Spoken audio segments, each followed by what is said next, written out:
Hello, my sewing friends, and welcome to today's sewing lesson. My name is Q from Q's Beyond Fashion. In today's lesson, we're going to be learning how to make a one-piece basic dress pattern. I hope you enjoyed the lesson. Without wasting any more time, let's get on to serious business, shall we? We're going to be making a basic one-piece dress by using the basic pattern which we drafted the last time. And if you haven't watched the basic pattern drafting lesson, make sure that you go and watch that lesson. I'm going to leave a link to that video in the description box. And then, of course, if you want to learn pattern drafting and sewing, make sure to visit the link in the description box. I have copied the pattern into a new piece of pattern paper, as you can see. We're going to be making use of the following tools. This is a paper scissor, and this is a hip curve or a French curve. And then this is a tracing wheel. This is a pen, and of course, we're going to make use of a ruler.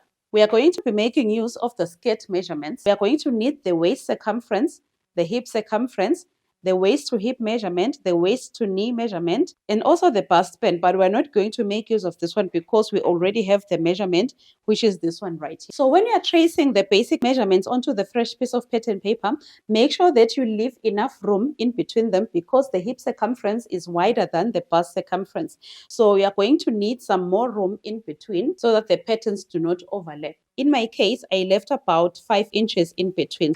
So now we are going to start by working on the front of our basic pattern. So we are drafting the front of our dress. We are going to start by marking the waist to knee measurement, which is 25 inches. So this is 25 inches. We are going to mark it from the waist of our basic pattern going down. We are also going to make another mark. We roll out a line at the bottom, which is our knee line. And then after that, we are going to mark the waist to hip measurement, which is 9 inches. So from the waist, we are going to measure down 9 inches like so.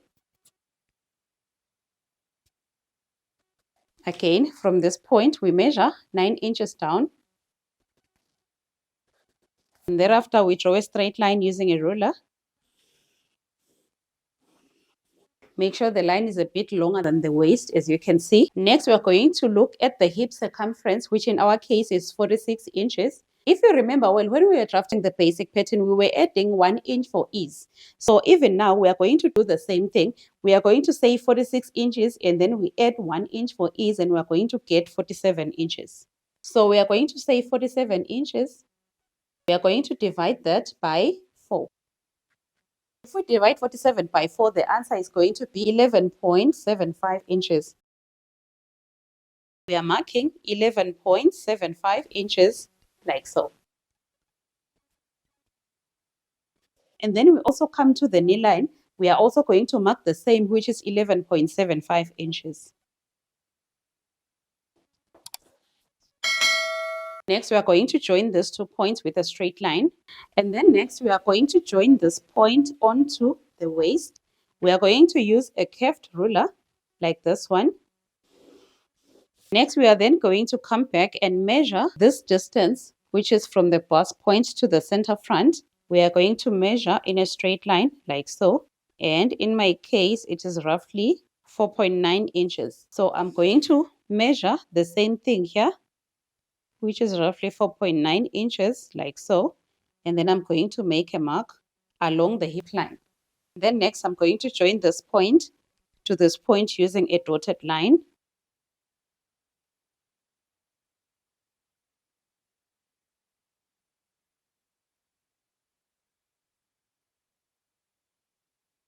Next, we are going to draw a straight line to close this gap here.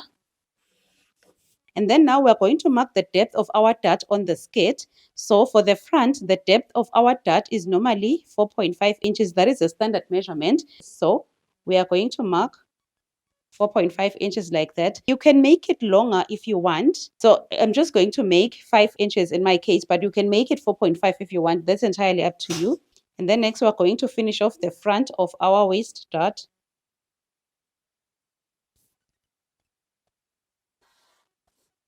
Now, this is the front of our dress. It is complete. One thing that is commonly done nowadays is that along the knee line, we normally come in by 1.5 inches just to make sure that we give our dress a bit of a shaping along the knee. Okay, we measure 1.5 inches on the knee line like so. And then from the hip line, we can go down by 1 inch. We are then going to join this with a straight line like so. The 1 inch along the hip line is just to make sure that we don't have a sharp point along the hip line, okay? We can use our curved ruler just to make sure that the hip is nice and smooth. So now we are going to cut out the front of our dress.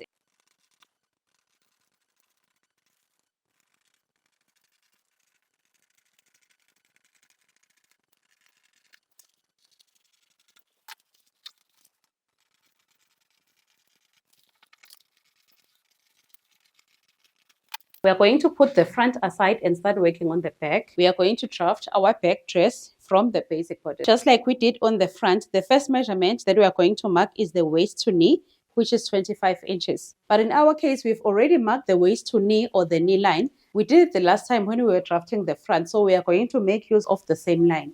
Next, we are going to measure the waist to hip, which is 9 inches. Next, we're going to square a line across like so. Next, we're going to mark the hip circumference, which is 46 inches. Remember, we added 1 inch for each to get 47, and then we divided by 4 to get 11.75 inches. So we are going to mark 11.75 inches. We mark 11.75 like so. We are going to do the same thing along the knee line. We measure 11.75. And then we join the 2 points with a straight line.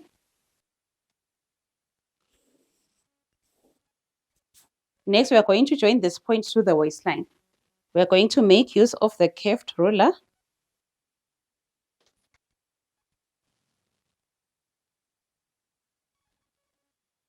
Make sure that you smooth the curve along the waistline.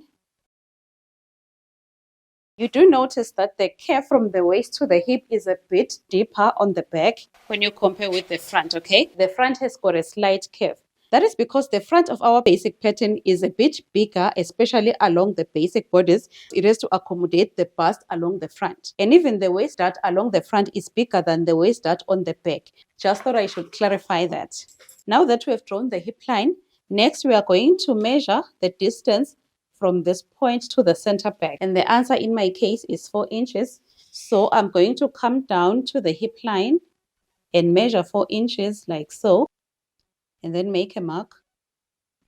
And then we're going to join the hip line to this point using a dotted line.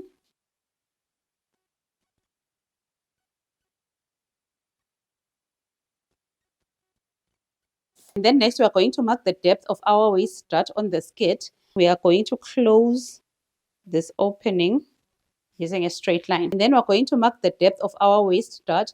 The standard measurement is 5.5, but you can go beyond that if you want. So in my case, I'm just going to make it a bit longer. I'm going to make it 6 inches. Then you make a mark. Next, I'm going to finish off the waist dart by joining it like so.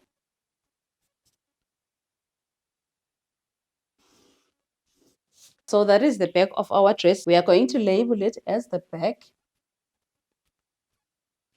And of course, this is the center back. And then this is the waistline. This is the hip line. This is the knee line. And don't forget to draw the grain line.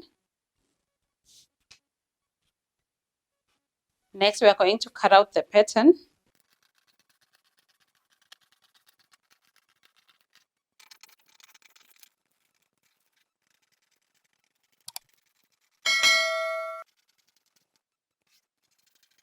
Along the knee line at the back, we forgot to come in by 1.5 inches as we did on the front. This is totally optional. You can leave the pattern like this.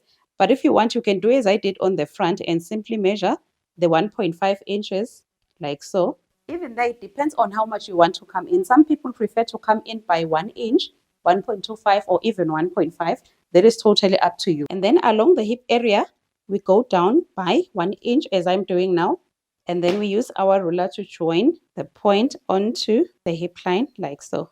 The reason why we went down by 1 inch is because we want to create that smooth curve like that. If we were to draw the line up to the hip area, we might end up having a sharp corner on the hip line like that. So now it is a nice curve as you can see. Next, we are going to cut out .